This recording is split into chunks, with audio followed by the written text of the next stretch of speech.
Welcome back, everybody. I'm Dan Trinidad. This is Inspired Forward. And today I have Bart Vickrey. Over the past 20 years, Bart's really put together an amazing team, all committed to providing his clients with a high level of service and an awesome customer experience. Currently, Bart Vickrey and Company Real Estate is the #1 real estate team in Northwest Indiana. Bart only has 2 regrets in business. We'll get into those things in a second. But his first was that he didn't get into real estate a little sooner than the age of 27. And second, that he didn't open his company sooner. Welcome, Bart. Well, thank you very much for having me. Absolutely. We got a little bit of your background. So for those of you just jumping on the podcast, Bart decided early in his college career that he was really more interested in starting to make a living and making money, and decided to work for UPS and work his way up in the ranks, and came to a conclusion that it wasn't necessarily for him. That led him into the path of real estate. Bart's got 3 kids, and I'm assuming I didn't get a chance to ask you, you're married? I am married, been married 21 years. Oh, very good. Very good. That's an accomplishment in itself. It is for her. I mean, like I told her, I'm along for the ride. If you ever leave me, I'm coming with you. So the fact that she puts up with me she's the hero in the story. Wow. Yeah, we owe a lot to our spouses for sure. Love their patience, especially us folks that are in real estate and mortgage. So you jumped into real estate at the age of 27, you said, and tell me how that started. Why real estate, and how did you get that business going? Why real estate is a question I still ask myself to this day. No, I'm kidding. I have a lot of love for the real estate sales business because I feel it to be the greatest small business opportunity in the world. When I got my real estate license, only 54 hours of classroom was required, and I believe to be a professional hairstylist takes a couple thousand hours to get a license. So real estate was attractive to me because, as we talked about before the recording began, freedom has always been a subconscious attraction or draw for me. I didn't always know it. I certainly know it now.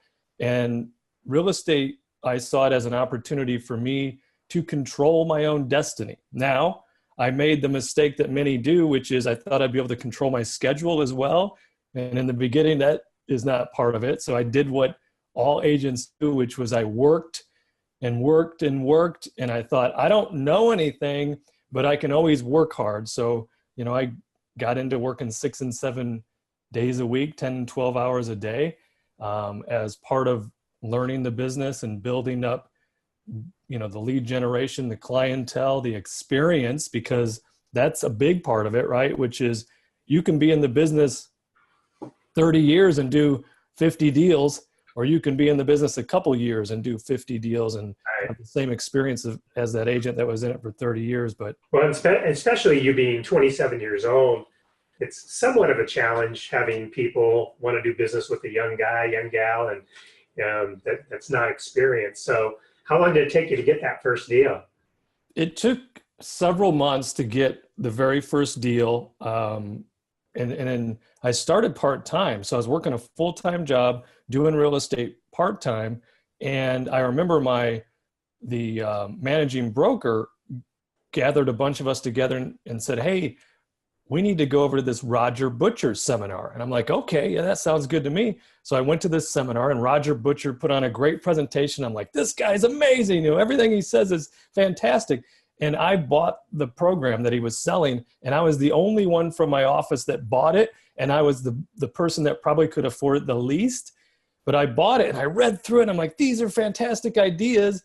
And the one idea that I implemented right away was I went over to the assessor's office and they would let me in the back office there where all the tax records and things were. And I would pour through all of the books of the tax rolls, and I would find the property owners that had out of the area and out of state addresses, mailing addresses.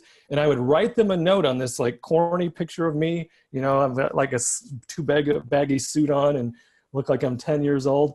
And I'd write this note and it would say, I'm working with a number of buyers in the area. And I just wanted to find out if you had interest in selling your property at 123 Banana Street. And I wrote all these notes out by hand and I was mailing them out. And then I was, working my full-time job, and I'd come in after and there'd be those little notes for me that so-and-so called, this person called, that person. Wow. And I started to like get these, I took 16 listings like in a 3-month span after that. Wow. And my managing broker even called me into the office one day and he said, I need to know what you're doing. Are you doing anything that I should be concerned with? He thought maybe I was up to some shenanigans or something.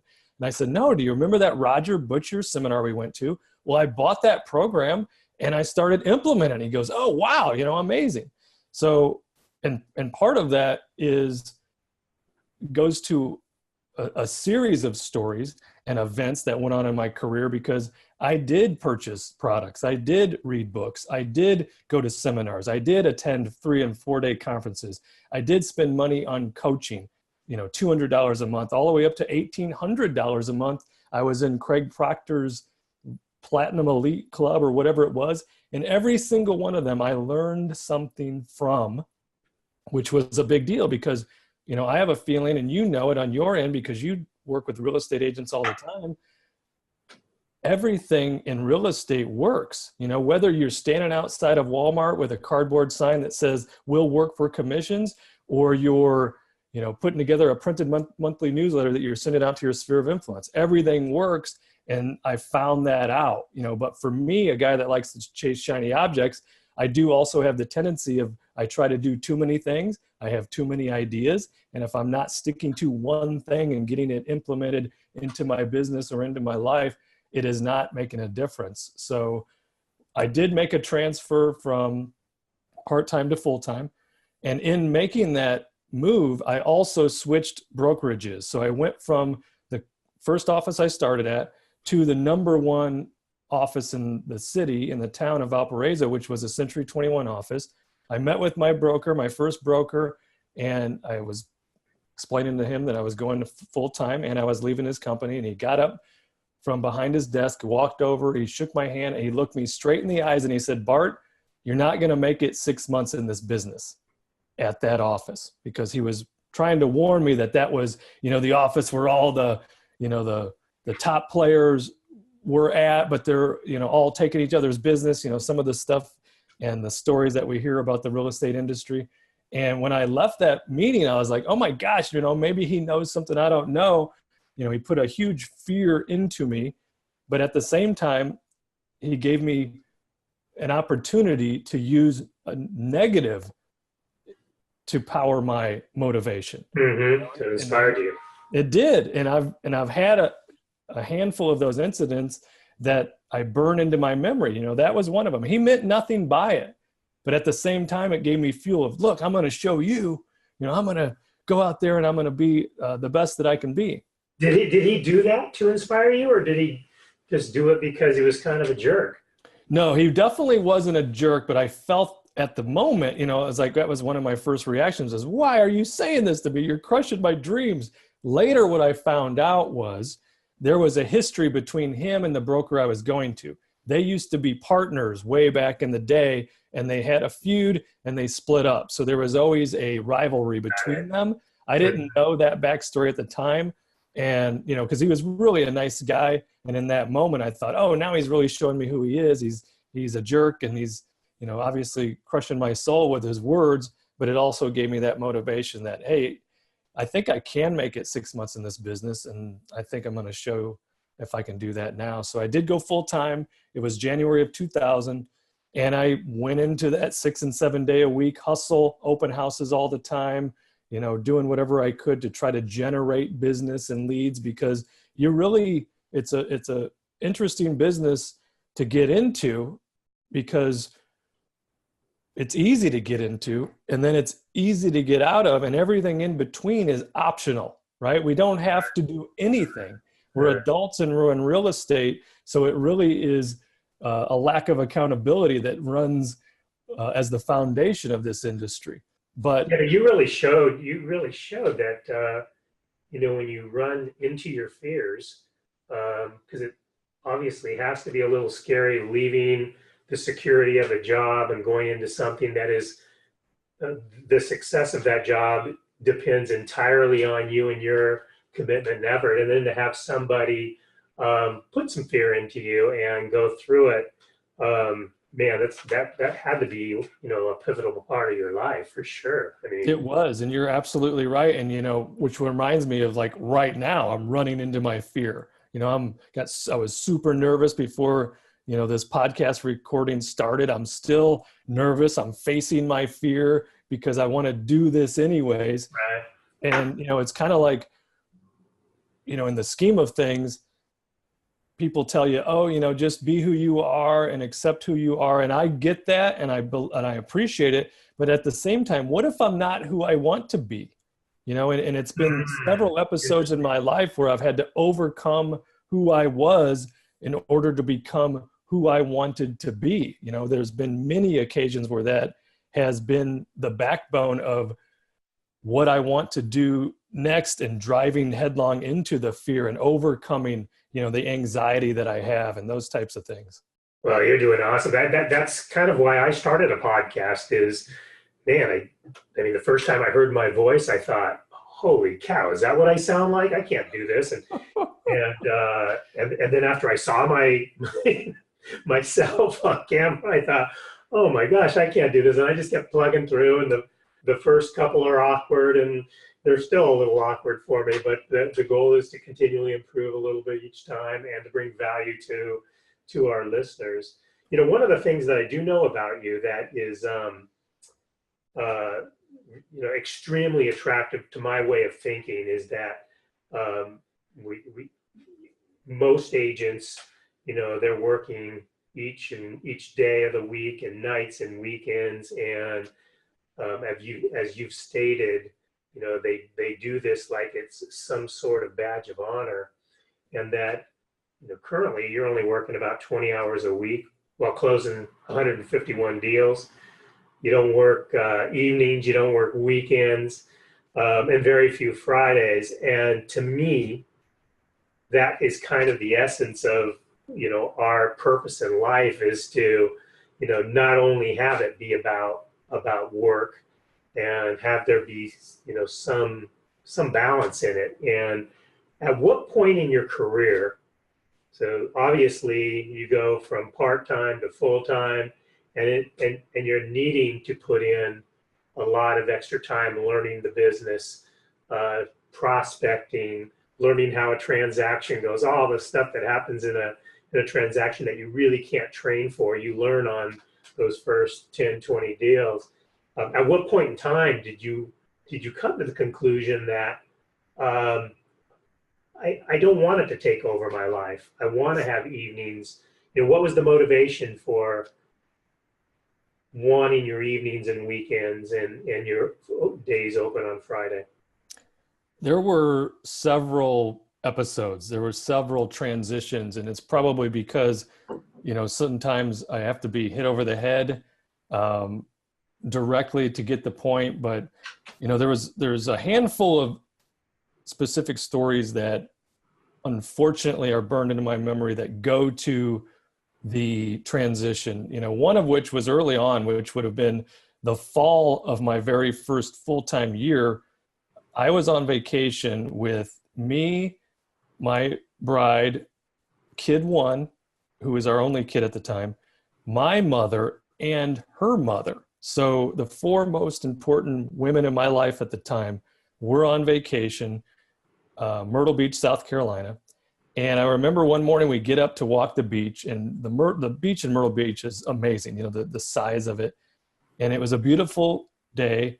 We're walking along the beach, and I am on my cell phone. I'm trailing behind the four of them. I'm on my cell phone trying to keep one lousy deal together because I had to keep one lousy deal together. I was broke.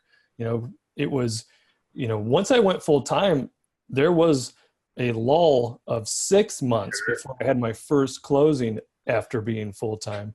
We burned through the little bit of savings we had, and we ended up with probably at that time about $10,000 in credit card debt that we were living on essentially. And I remember being on that cell phone and the knot in my stomach, just like, okay, there's got to be a better way. And it was probably the next day on that trip, we were at a used bookstore, and I'm a book fan. I love books. I have a goal, a running goal of, 15, 20 years long, of a minimum of 12 books a year that I'm going to read. And only one time have I only been at 12 books. Every year it's always been more than that, sometimes years many more than that. And at that bookstore, I was looking through this, it was the $2 bin of books, and I stumbled upon a title that got my attention. It was called Think and Grow Rich. And I had never heard of that book before. And of course I had to buy it. So I bought it and I read it, started reading it immediately. And really it's one of those books that will change your life if it enters your life at the right moment. And I will still reread it every couple of years just to refresh myself, because it's so interesting that it was written in the 30s, I believe, but researched for 20 years or so of all the successful people in the United States. And also, which was a book commissioned through Napoleon Hill by Andrew Carnegie. And he wanted Napoleon Hill to also make sure you understand what the unsuccessful people are doing, which is the fear, the monster that's inside of our mind that tries to keep us from doing great things. We all struggle with that. I struggle with it every single day still. I have to battle that. And so reading that book, being on that trip, having that one client at the time that happened to also be a jerk, that I needed to keep that deal together because I needed that commission. I didn't want that feeling anymore. And then from there, I just tried to outwork it. And in December of 2002, it was 8:30 at night on a Friday night, cold here in Valparaiso, Indiana. And I get a call, and I'm still in my office. Nobody else is there. My poor wife is at home with kid 1 and now kid 2, who was at 3 months old at the time. And one of my clients called, we just closed on a house, and he sounds that he might have had a few drinks. And he says, I just got in a big fight with my wife, and I wanted to find out, would it be okay if I slept in your basement? And I was like, no, I don't think so. My wife's home with our 2 little girls, so that probably wouldn't be a good idea. And he said, well, can I borrow some money for a hotel? And I said, I'll give you whatever cash I have on me. So I only had $40 on me. But he does come by, and he must have been circling my office or something, because he was there in like 2 minutes. I meet him down at the front doors, give him the $40 I had, and he says, we had a big fight, but everything will be fine. I left my house without my wallet. I'm like, all right, no problem. I went back up to my office, which, I'm like, what am I even doing here, right, at this time of night? And what just happened? And my, luxurious office overlooked the parking lot. So I can see Tony going back to his car, and then he took a little bit of a beeline, and he stopped at the storm sewer, and he proceeded to urinate into the storm sewer drain before getting into his car. And that, it was like one of those clarity moments of, okay, yeah, something right now has to change. This isn't fair to my poor wife at home, taking care of these little girls on her own. And it really isn't fair to me to be here still at this time. So that moment, I made a list, as long as I could think of all the things that I do in this business, which of course I was a solo agent at the time. So it was everything from going over to Brandy's Lock and Key to, making copies of keys, to installing them on the house, putting on the lockbox, printing up the flyers on my computer and trying to make them look right with the graphics, installing the flyer box, everything A to Z is what solo agents do. So I know that pain. And then I arranged it based on dollar value. And what I found, and what most agents that do this exercise do find, is that most of what we do is $8 to $10, and that was at the low payoff activities. Yeah, maybe $10 to $15 an hour activities now. And I said, I've got to change this. And I hired at the time a part-time assistant. She quickly became full-time, and my business doubled because of that, because it got me out of my own way and pushed me closer to the things that I did best, because I am a salesman. I'm a interesting salesman because I'm an introverted empath, which is not necessarily what a recipe for a strong salesman. But, I do have an alter ego I call the real estate Jedi that I've trained to be that salesperson that is outgoing and builds genuine rapport with prospects. But it pushed me more into those dollar productive activities. From there, the business increased. Ended up hiring my first, what most would call a buyer's agent. I always called them a production agent because I've tried to work with them on both listings and buyers, because I felt, eventually I want them to know the entire business, and that built up, and we ended up 2005, we were selling over 100 homes. 2006 still in our area was good. And then of course things started to change. Crash happened. 2009, fast forward to 2009, and we worked all year. We sold like 72 homes that year, but my team made their commissions, my assistants were paid, and my company netted $100 in 2009. So it was like, okay, now there's something wrong. That was before paying you? That was, I had a small salary, but that was the net of the company. So, but I was out of production. I wasn't going on very many appointments at all, and no buyers at all. So in 2010, it was time to come back in and try to correct the ship and try to earn some money so I can pay for what was now a glamorous lifestyle. I had a Corvette convertible, a BMW. I had a second home in Southwest Florida. We were living La Vida Loca. We were making on paper a lot of money, but we were also spending a lot of money. Because I think we fall into the trap to believe that thing that we can buy now is going to lead to happiness, and it never does, right? So those were, again, I'm still working on the clues. I still haven't really figured this out. 2010, back into the swing of things. That was the year that it was like the introvert took over a little bit more. So we designed an expired direct mail campaign. It was multiple weeks long, postcards, sales letters, and started to get a nice amount of expired listings because that was the perfect time of the market to have expired listings. And in 2011, I believe I went on, it was like 120 listing appointments, which that in itself was like, okay, I don't even know what day it is, what time it is, because I'm either, preparing for a listing appointment, I'm on a listing appointment, or I'm at a closing, because I felt I had to at least pull the listing side of the business back, but I did it the wrong way. Instead of trying to fix what I knew I did wrong, which was mismanage my team for many years, but it was covered up with the amount of leads that were coming in and the fact that the market was doing so well. I just, immediately went into that mode. And then in 2012, it was December of 2012, and this was what it all led up to. This was the tipping point. My bride and I were on vacation with another couple. We were in Mexico. The first night of the vacation, it's at the end of the night, we're preparing for bed, and then she looks me in the eyes, tears in her eyes, and she asked me, should we get a divorce? And I was like, it was a complete, no warning whatsoever, completely out of left field at that moment. When I look back at all the evidence and all the conversations we've had since, it certainly adds up. But what happened was I became a robot. I was either doing real estate, I was either talking about real estate, I was taking calls at 10 p.m., I was sending texts, while at the dinner table, whatever it was, that's what I was doing. And I was reading books about marketing and business and things of that nature. And she's a human being. She needs attention and she needs love and she deserves it all. And I wasn't giving it to her. Lost connection. Yeah. Right. And so she thought I had lost interest in her. So, we all live by the stories we tell ourselves.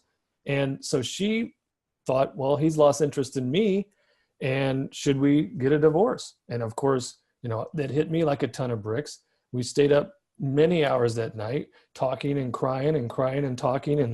And I basically said, no, I'll give up anything and everything if I can have you first and foremost, because, you know, early on in our marriage, when we started to we had kid 1, then kid 2 and kid 3, we always had the same philosophy, which was the marriage is first and then the kids.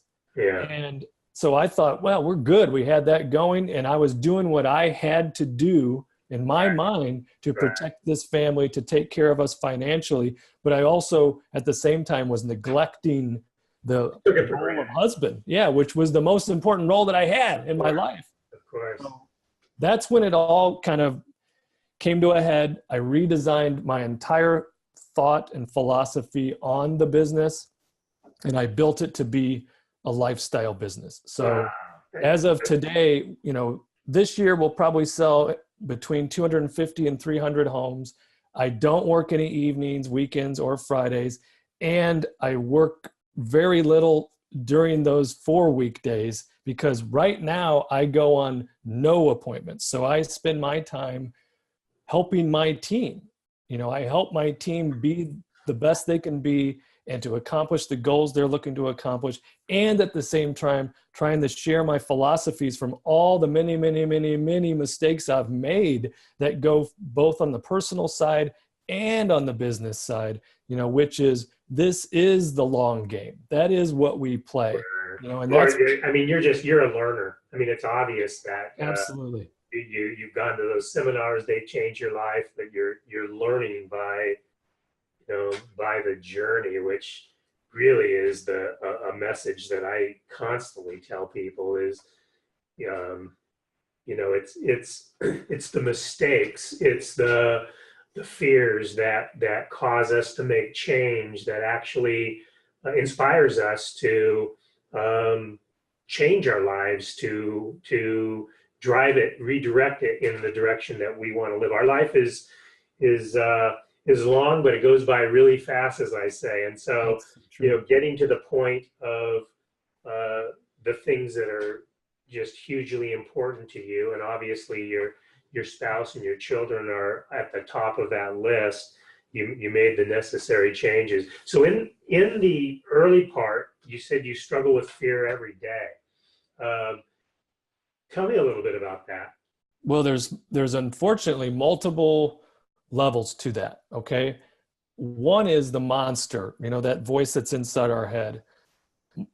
The monster in my head is always telling me not to do it. Whatever it is that happens to be involved with risk, stepping out of the comfort zone, getting on this podcast, going on, you know, appointments. When I used to go on all those listing appointments back in the day, it was, you're not good enough. You know, it's the imposter syndrome. All of those things that will pollute our minds on a daily basis, you know, I struggle with, and it reminds me of something that just happened like 2 weeks ago. I was getting ready to get on a podcast with Lars Hedenborg.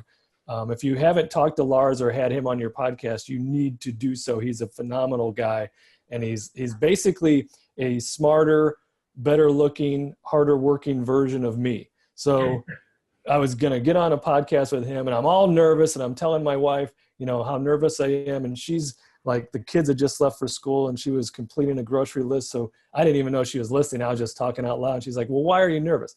I go like, who wants to hear what I have to say? And she's like, really? And I'm like, yeah, really.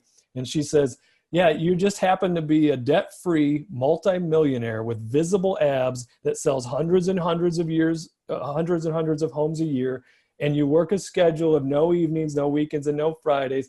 And we know that's an exaggeration. So yeah, who would want to hear from you? So, you know, sometimes, and it's, you know, I say those things because I almost have to still convince myself that is, you know, I'm not that scared little boy with the divorced parents anymore.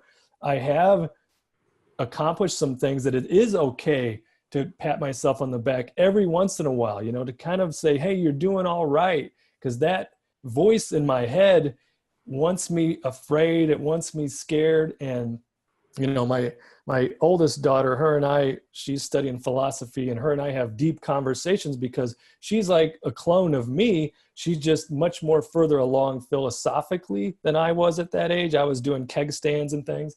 And she was, you know, she's really getting into the thoughts of, you know, this life and living in the moment and all the things that most of us never learn, but maybe if we're fortunate enough, we catch some of those glimpses, you know. And so her and I talk about these things and about how this is, for me and for her, and I'm sure a lot of people, it is a daily battle. It's a daily process, personal development. You know, if I showed you, like, just right here next to me, like everything that I have, here's this book, you know, this is marketing. I don't know if you've ever heard of this book, but Breaking the Habit of Being Yourself, or this one, which applies directly, the alter ego, which is, you know, what I created with the Real Estate Jedi, who is somebody that doesn't get nervous going into a podcast, doesn't get nervous, you know, talking to a client.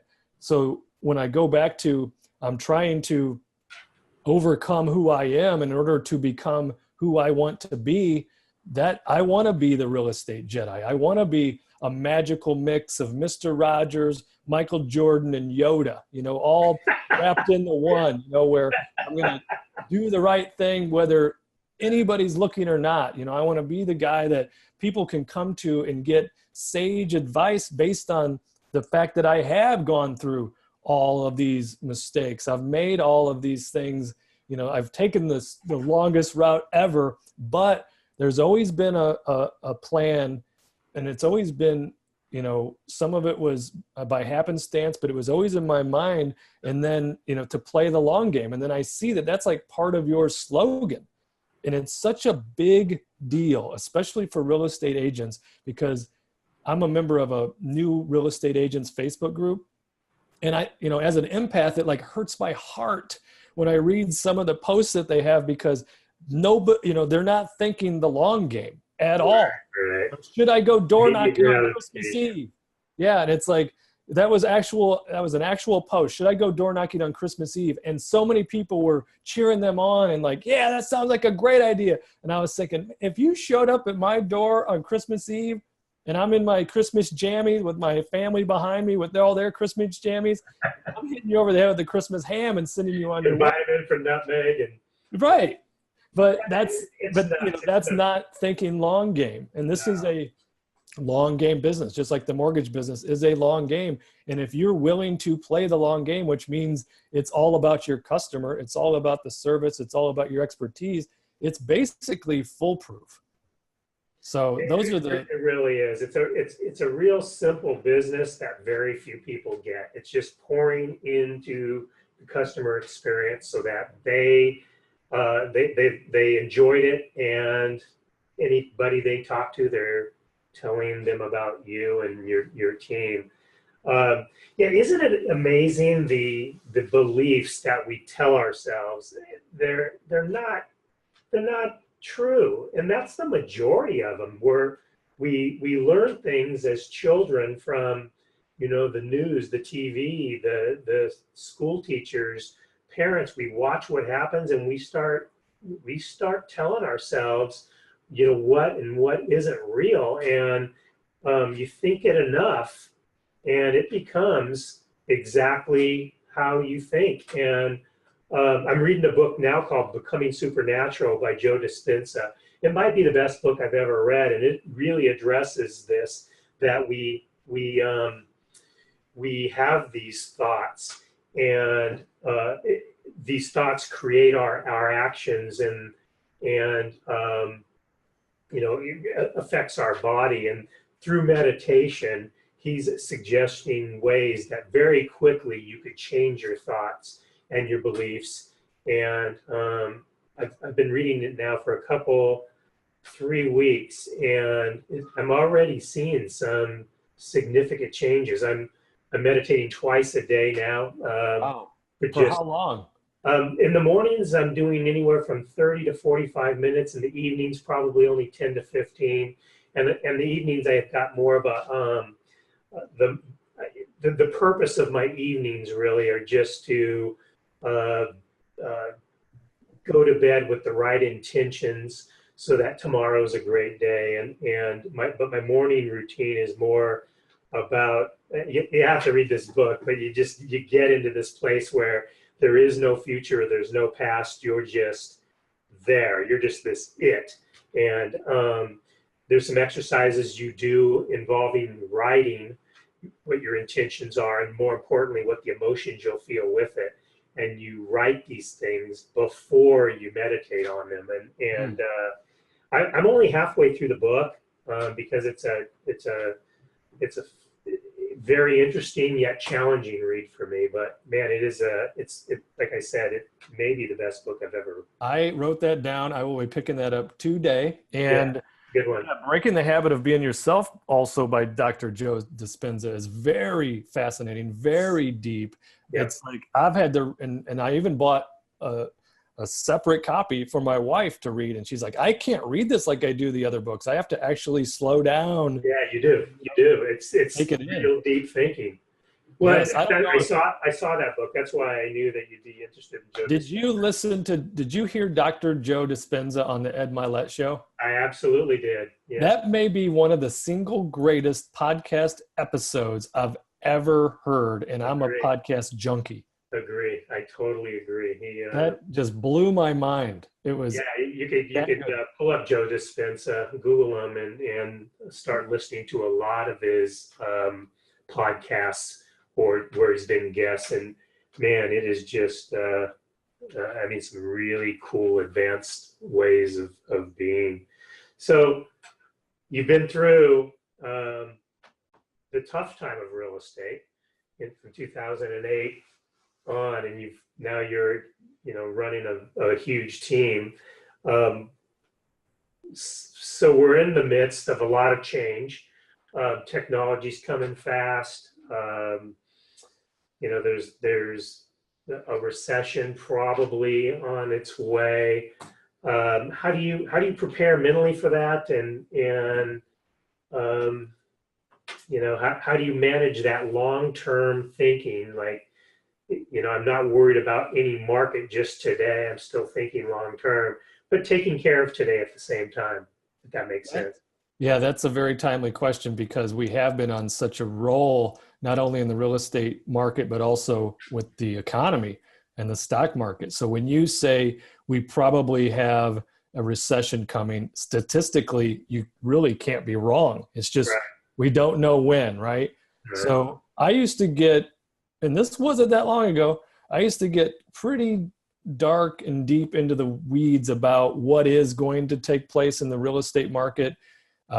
When you really think about it, if you pull your real estate agent hat off and analyze what Zillow offers, Open Door, and those types of iBuyer type companies are doing, if you just look at it from a consumer's perspective, you know nothing about being a real estate agent, you know nothing about how complex one transaction could be. So if you know none of those things, and you had an opportunity to just go online and get an offer on your home, there is no chance I'm not interested in that, right?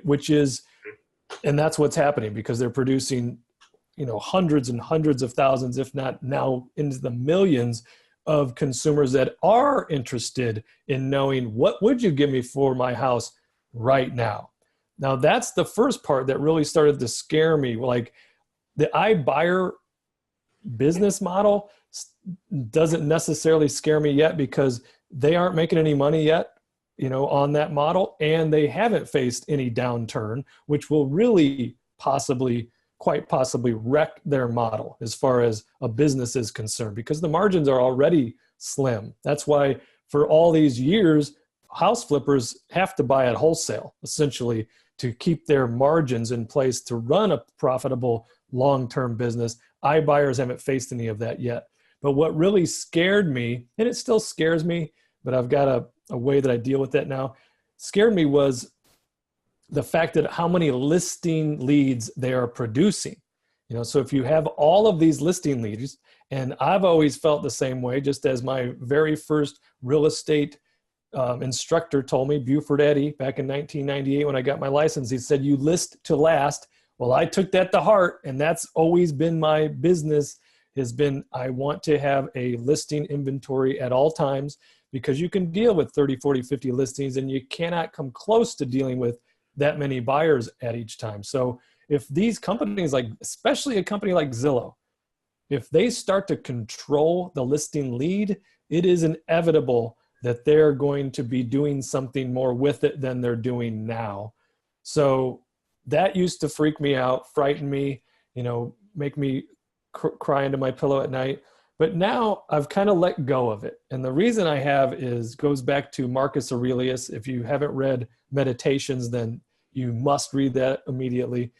That is a phenomenal book, given the scenario that, Marcus Aurelius was a Roman emperor on the front lines of the battlefield, and at night in his tent, not knowing anyone would ever read these passages, would write to himself like a journal. Like, I keep my journal every morning, right? Handwritten, so many pages.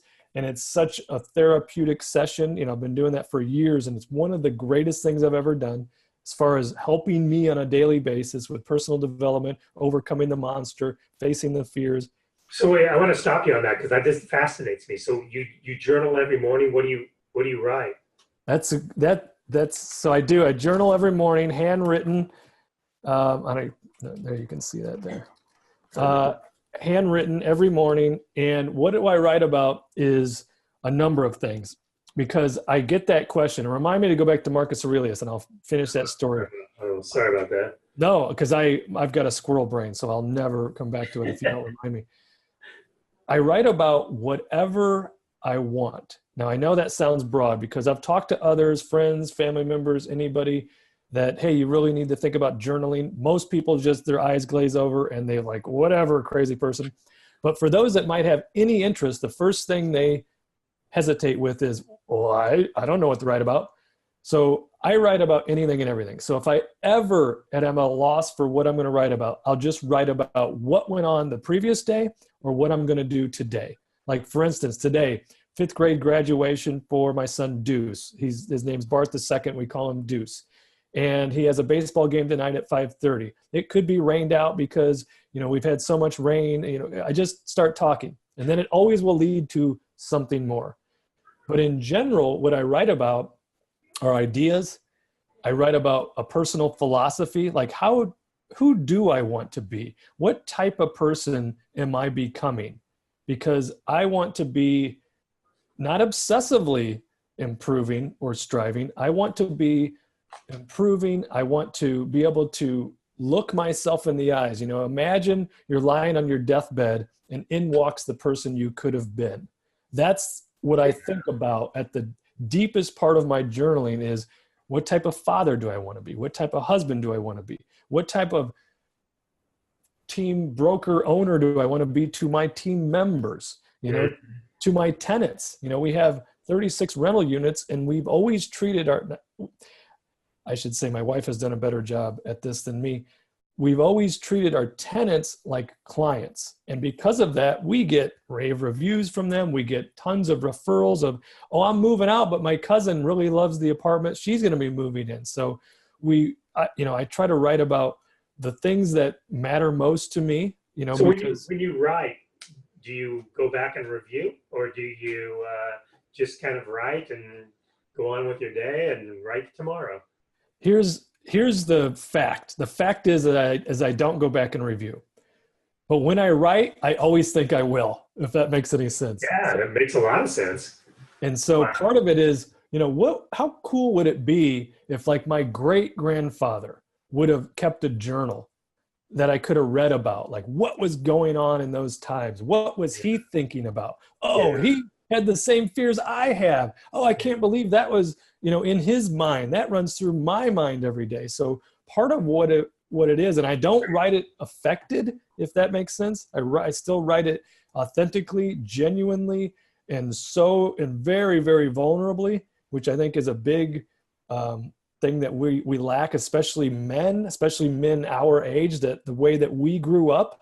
We grew up where, it was like, walk it off or rub some dirt on it. There's no crying in baseball, all of those things. And then I think as men, we don't have a legitimate outlet for our feelings. Right. And we're not allowed to be vulnerable. And so my journal allows all of those things, and it helps me mentally every day, and I'll write about what I'm grateful for. Like, as you mentioned, you'll meditate on those things. You'll go to bed on those things. And those are key elements to personal development. Absolutely. Man, Bart, that helped me a lot, for sure. Thank you. So go back to Marcus Aurelius. So what Marcus said to me, because I always picture these guys talking directly to me, and that's why books are so amazing. You know, these incredible people, the books written about them or by them. What, are you kidding me? I get to read these, you know, so I've always been if I showed you what this is what I call my fortress of solitude. It's my home office. It is littered with books. And the word my wife would use would be littered. Marcus said to me was, you can only be concerned with what you have control over. So, I'm I don't know, 12 to 15 years sober from the news, if you know what I mean. I've been off the news for that long. So when you think about Zillow and Zillow offers and Open Door and Knock and Redfin and Purple Bricks and all these companies, right? They're all lining up. There's some of the ships are at our shore. Others are on the way. They're coming to take our money. You got to take a deep breath and just focus on what you can control. I can control my communication to my database, to my sphere of influence, to my friends and family members, to the people that I already know, like, and trust, that in return know, like, and trust me. I can communicate more to them if it's intentional. You know, for instance, I write a printed monthly newsletter. It goes out every month to my database. There's over 1,000 people on the list, and I tell genuine stories, mistakes I've made, things I've learned, you know, inspirational messages within those, that it's a level of communication people aren't used to. And when they get it, they're genuinely drawn to you because you have let down your puffed up chest and, hey, look at me, look at me, look at me. You know, all of those things that we're used to seeing, the perfect life that's on Facebook, the Instagram photoshopped, filtered photos, all of those things are swept to the side. And I will write stories that some people, you know, are like, I can't believe you wrote about that. But then but then they'll tell you, oh, and that happened to me. Or, oh, I had that kind of credit card debt. You know, I've told the story of the 3 times that I had $27,000 worth of credit card debt. Then that was paid off. And then there was an episode where I worked it back up to $32,000, and then that was paid off. And then as recently as 2008, which I guess isn't that recent now, but it still feels that way. I had $38,000 in credit card debt and a Corvette convertible and a BMW. And I was like, this isn't right. You know, so I kind of came up with a slogan for myself, which was get rich first. And I know people cringe at the word rich, but that was the slogan I came up with, which was actually, you know, instead of looking rich, why not just be rich? So got rid of the Corvette, sold off the second home, paid off all the credit card debt, haven't had one dime of revolving credit card debt since, haven't had a car payment in a decade. Our house was paid off on September 30th, 2016. So I still will walk around here and I'll stop and like say to my wife, can you believe that we own this? And it's a feeling that is very difficult to... Freedom, yeah. It is. It's freedom. And that's what it always goes back to. And as you know, we talked about before we even started the podcast call, was freedom has always drawn me in. And now it's kind of like, I want to be so free that the very act of my existence is considered an act of rebellion, you know, against what society's norms are, against what the programming is, with the commercials that we watch and the schooling that we get. And that's why I still go back to the real estate sales business still is the greatest small business opportunity in the world, because if you play the long game, like you and I have been talking about, if you take care of your client, if you build it to be a lifestyle business, then you can have anything you want. You can't have everything, but you can have anything. You know, I have a 2008 Jeep Grand Cherokee that I drive, and I call it the Get Rich First Mobile. And I drive it as a badge of honor, not a leased BMW with a $900 a month payment. You know, and I do that because I do it for me. So when my head hits the pillow at night, peace of mind is what I'm surrounded with. Those are the things I lost back when I was chasing all of those objects, all of the materialism.